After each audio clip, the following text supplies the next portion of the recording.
Tantor Audio, a division of Recorded Books, presents Liberty's Lions, the Catholic Revolutionaries Who Established America, by Dan Leroy. Narrated by Bob Souer. What tongue, human or angelic, may ever describe a power so immeasurable as that exercised by the simplest priest in Mass? Who could ever have imagined that the voice of man, which by nature hath not the power even to raise a straw from the ground, should obtain through grace a power so stupendous as to bring from heaven to earth the Son of God? St. Leonard of Port Maurice. Prologue. Song of the South. 1. Drums rolled across the fields that September morning like a thunderhead. They promised a storm. In fact, a ferocious one had already struck. Another was on its way. The air was already heavy here in the low country at the tail end of summer. Well down the road, smoke from burning houses along the Stono River further thickened the atmosphere. In a clearing at the side of the Pon Road, a group of black men and women, at least 60, perhaps as many as 100, were singing and dancing. The percussion of hand drums and gourds gave the music its pulse and punctuated the cries. One man waved a white banner, still crisp despite the humidity. Smiling, sweating people occasionally shouted, "Lukungu." It meant liberty, and that was what these joyful, excited revelers had gathered to celebrate. The lieutenant governor of South Carolina, William Bull, had met them on the road earlier that morning. He was on his way to Charlestown when he came upon the party, chanting and beating out tattoos on their instruments as they headed west toward the Savannah River. Badly frightened, Bull and his 4 companions watched the procession for a moment or two. Then they ran. That was cowardly, but wise. The marchers had already cut down 21 white South Carolinians. They would kill more before nightfall. Soon, panicked militia members tumbled out of their pews in a nearby church and assembled at the edge of the field. They were joined by armed men from other towns. When they opened fire, it was returned. The group had stolen rifles from a local general store, as well as farming tools that could be used as weapons. It's unclear how many of the marchers were killed by militiamen. Some members of the crowd were felled immediately. Some would be executed later. Still others escaped into the woods, though most were eventually hunted down. It seems at least a few marchers eluded capture and made it all the way to Spanish Florida, where freedom for runaway slaves beckoned. The presence of a Catholic-controlled colony to the south is one reason historians give for what happened that September morning. There were rumors of war between Britain and Spain. British officials believed the Spanish were openly encouraging slaves to escape as a border provocation. The rebellion would ultimately be judged unsuccessful, though its effects would linger for decades, and not just in South Carolina. After all, the marchers had slashed and burned their way through the community, making real the worst nightmares of every plantation owner. One whispered account claimed the slaves had dismembered 2 local men they had encountered in the general store and left their severed heads on the stairs. White's fears would quiet over time, historian Peter Charles Hoffer writes, but none could ever fool himself or herself again that slaves were content in their chains. Today we remember the Stono River Slave Rebellion in 1739 as the only large-scale slave rebellion in the British North American colonies, as Hoffer describes it. But was it also the first armed conflict in the New World between the British and Catholics demanding their freedom? 2. It makes for a compelling story, one that has been ably reconstructed by several scholars. In 1991, John K. Thornton analyzed the Stono Rebellion and pointed out several important details. Many of the slaves who were part of the uprising were likely Congolese, Thornton said. This was significant because the Kingdom of Congo was both Christian and Catholic, and its educational system produced a high degree of literacy in Portuguese. This dovetails with reports that the rebellion was led by an educated slave known alternately as Jemmy or Cato. In addition, Thornton noted, Significant numbers of Congolese slaves were likely ex-soldiers. They had probably been sold into slavery after being on the losing side of the civil wars that racked Central Africa during the early 18th century. That would account for the slaves' familiarity with the guns they stole from the general store. And, naturally, the prospect of escape to Spanish-controlled Florida would have been doubly attractive to Catholic slaves. Writing a decade later, Mark M. Smith added further shading to this picture. In Remembering Mary, Shaping Revolt, Reconsidering the Stono Rebellion, Smith pointed to the veneration of the Virgin Mary common among Congolese Catholics. The timing of the rebellion, Saturday and Sunday, September 8th and 9th, has always been a source of intrigue. Some believe that these dates were chosen because yellow fever had recently swept through the community and whites were preoccupied. Others pointed to an announcement printed in local newspapers. White churchgoers would soon be required to come armed to worship. The rebellion might have been the slaves' last chance to catch their masters unawares on a Sunday before this policy went into effect. But Smith showed the rebellion could also have been timed to coincide with the feast of Mary's Nativity, and he gave several examples of how the slaves' memories of Mary had helped shape the features, meaning, and precise timing of the revolt. From the white banner the slaves waved to the fact that the royal drum was also associated with Holy Saturdays in the Congo, the Day of the Madonna, Smith made the case that Mary was viewed as having a protective and revolutionary power, a power natural for the slaves to invoke. There were even examples in Congolese history of Marian visitations, most prominently when a lady in white appeared in the 15th century to the followers of Dom Alfonso. A native king, Alfonso was the founder of the faith in the Congo and was battling pagan forces. The dazzling splendor of this vision blinded the enemy and allowed Dom Alfonso to emerge victorious. So, could a group of American Catholic slaves have planned an uprising that paid tribute to Mary and invoked her protection? Not everyone is convinced. In his fascinating 2012 book on the rebellion, Peter Charles Hofer argues against this interpretation. His retelling treats the insurrection as a spontaneous event. In this less dramatic tale, a work crew of slaves broke into the general store. Their goal was simply to get food and drink at the end of a miserable shift draining a nearby field. When they surprised two white men at the store, the slaves killed them both, and things rapidly spiraled out of control. As Hofer points out, with only one eyewitness account of the revolt, from Bull, who saw just a tiny part of it, we can merely guess at causes. And, as he noted, not all the slaves in the rebellion were necessarily Catholic. In addition, some of those in the field near Pon Pon Road were probably just onlookers, not participants. Yet the story of Catholic slaves who rose up with the support and protection of the Virgin Mary might answer one of the persistent questions about the rebellion. Why did the slaves stop in the field when they undoubtedly knew their pursuers could not be far behind? Hofer thought they were simply exhausted after their spree and could not have outrun mounted militia in any case. But it still seems strange to imagine the slaves simply giving up that September morning and waiting for their pursuers to attack. Unless, perhaps, they believed they were not going to make their last stand alone, that Mary would defend them. Unless they believed they would be protected because their faith told them slavery was wrong and that those who had enslaved and pursued them were the ones who misunderstood God's law. In that case, the account of the Negro insurrection in South Carolina by Georgia's Governor James Oglethorpe, while also partial conjecture, has to be reconsidered.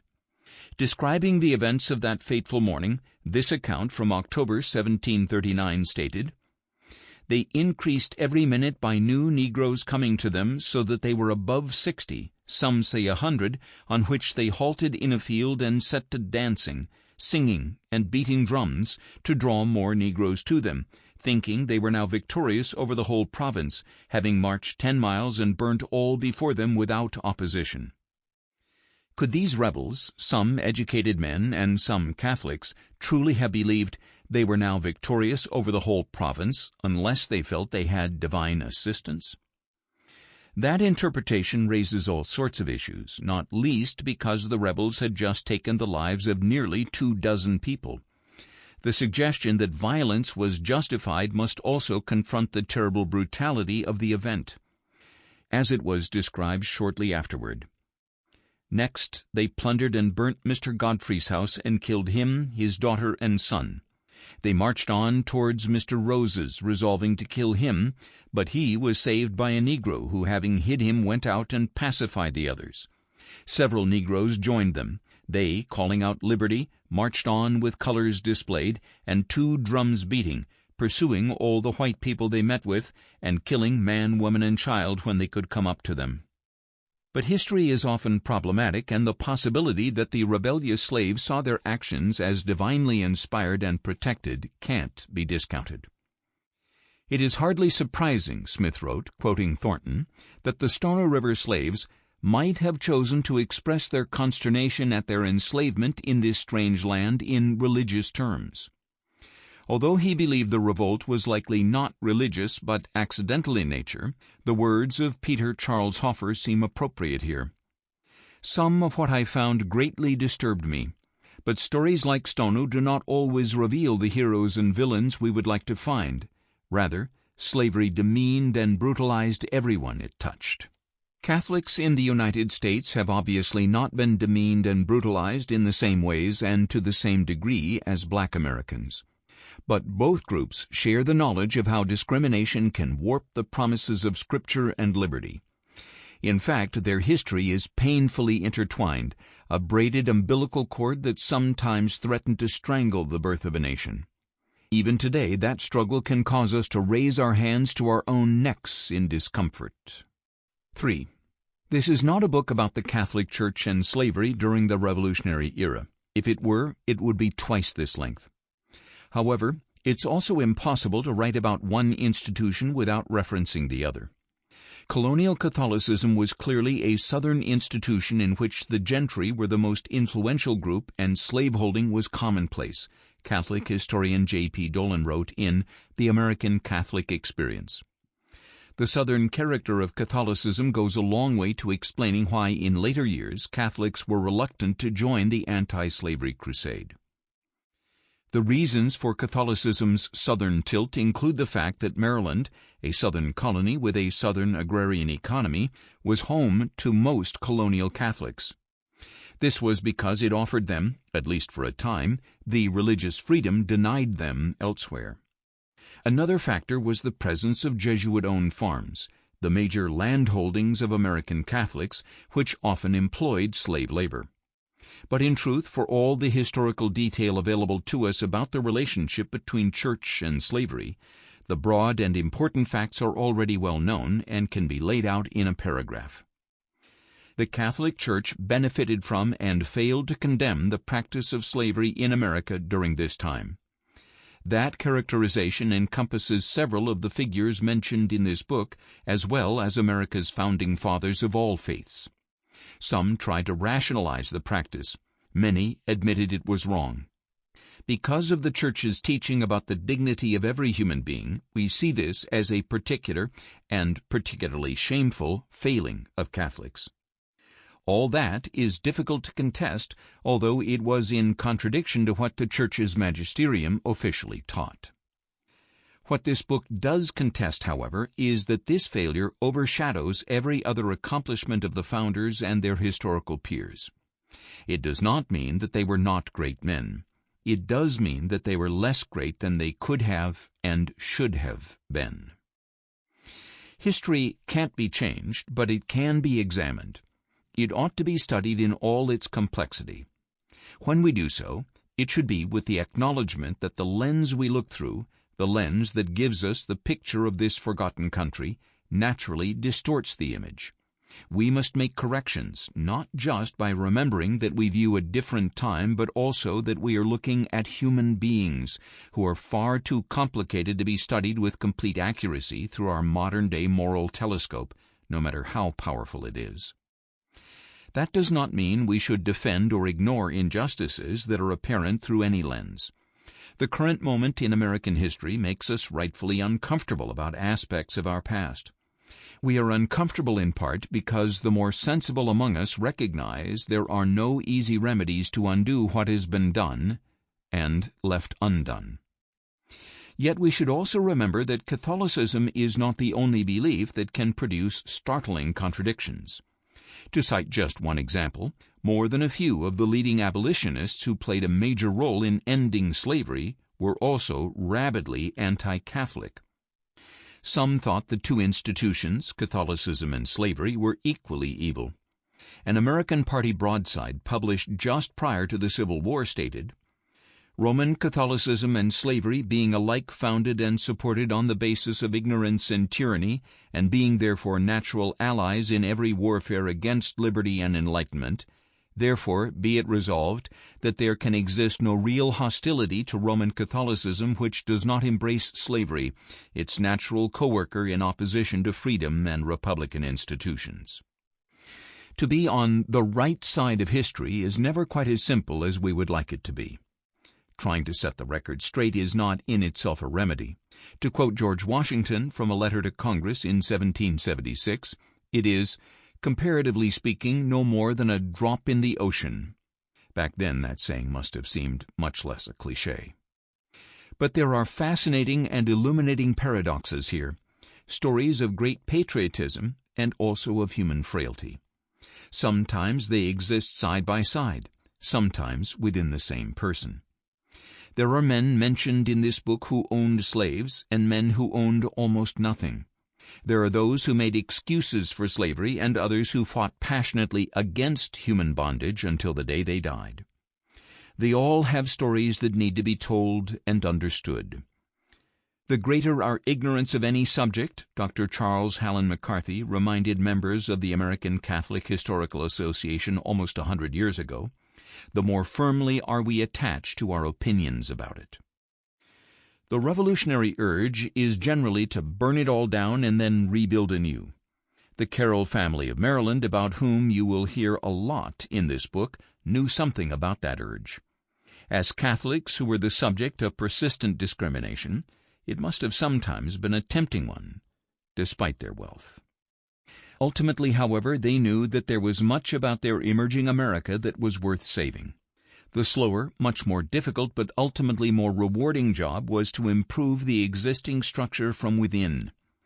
That is what they, and the Catholics in this book, did. The first step in that process is always accepting the burden that history places on each of us. It cannot be ignored, and it cannot be destroyed. We can only bear it by acknowledging and understanding it in all its weight, depth, and nuance. May this book become some tiny part of that process. Chapter 1. Bless those that curse you. 1. 25 years after the Stono Rebellion, and 1,000 miles north, the drums once again murmured an ominous prophecy. The military snares had been ricocheting through town since noon. The pounding increased as dusk gathered over the unlit cobblestone streets. Muttering swelled into shouts and then receded like the waves lapping against the piers and wharves of Boston Harbor. Earlier in the day, the sound of guns had echoed across the waters. The 3 cannons at Castle William, which protected the city from seaborne attack, erupted from the island fort. Now that evening had come at last, many of Boston's 15,000 inhabitants took to their homes and bolted the doors. On this night the town's dozen constables were far outnumbered, and the mob ruled. The wealthy peeked from behind linen curtains and hoped they wouldn't hear the sound of shattering window glass. Tavern keepers grumbled and resigned themselves to providing the free rum that was demanded on this day, and most mothers made certain their children were safe inside on the night of November 5th. It was Guy Fawkes Day in England, but here in the colonies it was commonly known as Pope's Day. At the end of Pope's Day came Pope's Night, and the riotous celebrations that marked it drew thousands of people into the streets. Guy Fawkes was a converted Catholic who plotted to blow up Britain's House of Lords with gunpowder. The Protestant King James I would also have been killed in the explosion, timed for the opening of Parliament on November 5, 1605. The deadly plot was foiled at the 11th hour, just a day before it was to take place, and Fawkes was executed.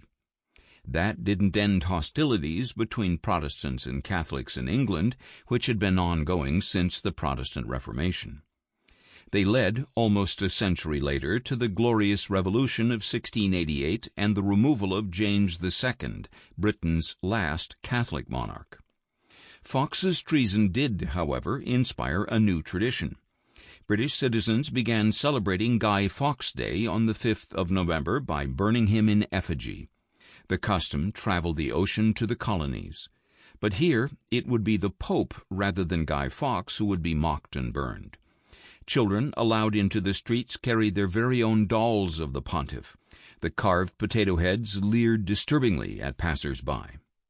As darkness descended on Boston and the late autumn winds whistled down the crooked lanes, you might have seen a huge carriage, nearly 40 feet in length, come to a stop before one of the town's mansions. On the carriage's platform were several figures lit by a huge oiled paper lantern. The center of attention was a man seated in a throne-like chair. He wore velvet robes, a towering white wig, and an enormous gold-laced hat. The features etched into his mask were ugly and cruel. He was meant to represent the Pope.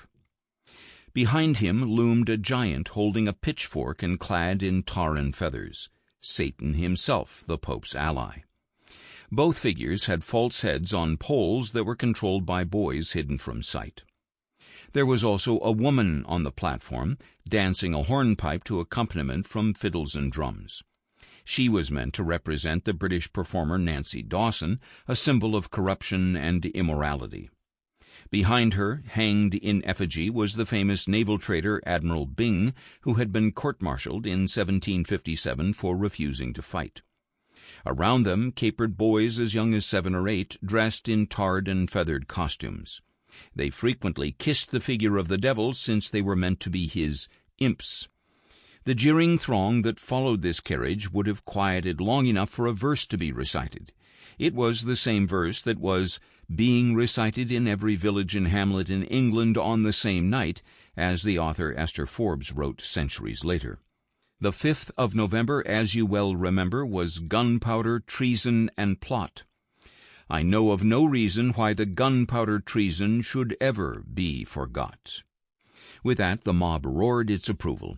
Many people wore dunce caps. Some blew conchs, or pope's horns, rang bells, or jangled strings of shells gathered from the nearby seashore. The inhabitants of the house, if they were wise, would provide at least a few coins for the procession. If they refused, or even if crowd members, many of whom had been drinking since the morning, simply got out of control, then the sound of rocks and bricks crashing through glass would probably follow. Violence was common on November 5th, and on this Pope's Day in 1764 it had already occurred, with unusually tragic results. In Boston there were 2 competing Pope's Day floats, one each from the city's north and south ends. Both would parade through the streets civilly during the day, but when night fell the mobs would battle to see which could capture the other side's effigies of popes and devils. This year it appeared the battle would be postponed because of what had happened earlier in the day. As Boston resident John Boyle recalled in his memoirs, a child of Mr. Brown's at the North End was run over by one of the wheels of the North End Pope and killed on the spot. Many others were wounded in the evening. Neither the age of the boy nor his full name is known, but the incident obviously unnerved the authorities. Merchant John Rowe added in his journal that the sheriff, justices, officers of the militia were ordered to destroy both South and North End popes. But the outmanned peacekeepers were no match for Ebenezer McIntosh, the leader of the South End gang. A shoemaker and wily organizer, McIntosh managed to elude the police throughout the afternoon and protect the South End's effigy of the Pope. And while the sheriff and his men were able to track down and destroy the North End Pope, by nightfall it had been rebuilt under the direction of the group's captain, shipwright Henry Swift. The two carriages finally met at the bridge over Mill Creek, which marked the boundary of Boston's North End. Here an epic and bloody battle was fought. Boston resident Isaiah Thomas later recalled, "With this the noise and tumult began, the blowing of conch shells, whistling through the fingers, beating with clubs the sides of the houses, cheering, huzzahing, swearing, and rising about all the din the cry, 'North End forever,' or 'South End forever.' The devils on the stages were not the only or chiefest proof that the underworld was let loose. The procession that first reached the Mill Creek gave 3 cheers and rushed on to meet their foes. As they approached, the strife began. Clubs, stones, and brickbats were freely used, and though persons were not often killed, bruised shins, broken heads, and bones were not infrequent." Samuel Breck, a South End participant, would look back years later and marvel, "In what a state of semi-barbarism did the rising generations of those days exist?" On this Pope's Night in 1764, the barbarism favored Captain Mackintosh in the South End, which emerged victorious. Mackintosh was named first Captain General of Boston's landmark Liberty Tree, the famous elm that stood near Boston Common. When the battle was over, Mackintosh led both gangs in procession past the Common, through the gates of the town and out onto Boston Neck, the narrow marshy strip of land that connected Boston and Roxbury. There, in the shadow of the nearby gallows, both popes were set ablaze in a huge bonfire, and harmony reigned once again. Both North and South Enders stood together on the soggy ground, watching the smoke from the popes' bodies drift back across the causeway. For their role in the violence of this day, both Mackintosh and Swift would face charges, though neither would ever be punished. But although no one knew it at the time, this Pope's Night would be the last of its kind in Boston. The following year, in 1765, the event became a protest against the Stamp Act, which decreed that every legal document would require a stamp. The stamps were a form of taxation, although the law was never actually enforced. Mindful of the tragedy of the previous year, Boston residents made Pope's Night in 1765 a comparatively peaceful affair, directing their anger and energy at colonial officials, such as the colonial governor Thomas Hutchinson. But just as Guy Fawkes and his gunpowder plot would never be forgotten, neither would the reason for Pope's Day. A poem printed in the Massachusetts Gazette in 1766, Extraordinary Verses on Pope Night, gives a sense of the prevailing sentiment toward the Pope and Catholicism that still reigned in Boston. A pagan, Jew, Mahometan, Turk, strumpet, wizard, witch, in short, the number of his names, 666. How dreadful do his features show? How fearful is his grin? Made up of everything that's bad, he is the man of sin. If that his deedin' self could see himself so turned to fun, in rage he'd tear out his Pope's eyes and scratch his reverend bum. 2. Nearly a decade later, in 1774, the rage generated by the Stamp Act had reached a boiling point. The past 10 years had seen the colonies' struggle against their British masters intensify. The British expected the colonists to pay their fair share of the debt for the 7 Years' War, which had cost millions of pounds before concluding in 1763. The colonists insisted on representation in Parliament, and both sides were maintaining an increasingly tense stalemate. More and more British soldiers crowded the streets of Boston, and their presence had brought misunderstandings and violence. 5 people had died during the Boston Massacre in 1770, when panicky British officers fired into an unruly crowd that was pelting them with rocks and snowballs. Now the British expected Bostonians to repay today's equivalent of $1 million for the tea they had dumped into Boston Harbor in December 1773. This famous protest over British taxes on tea and the colonists' lack of representation in Parliament would soon lead to the British closing Boston Harbor. The city was essentially being held hostage. Yet it was another act of the Crown that provoked the most outrage that autumn. The Quebec Act was the last of a series of 5 measures dubbed the Intolerable Acts by colonists. What made it most intolerable was that it allowed French Canadians, many of whom were Catholic, full religious freedom at home and in the colonies. The British hoped this would keep French Canadians from supporting the growing rebellion to the south. For the outraged colonists, it brought a British approval. Sample complete. Ready to continue?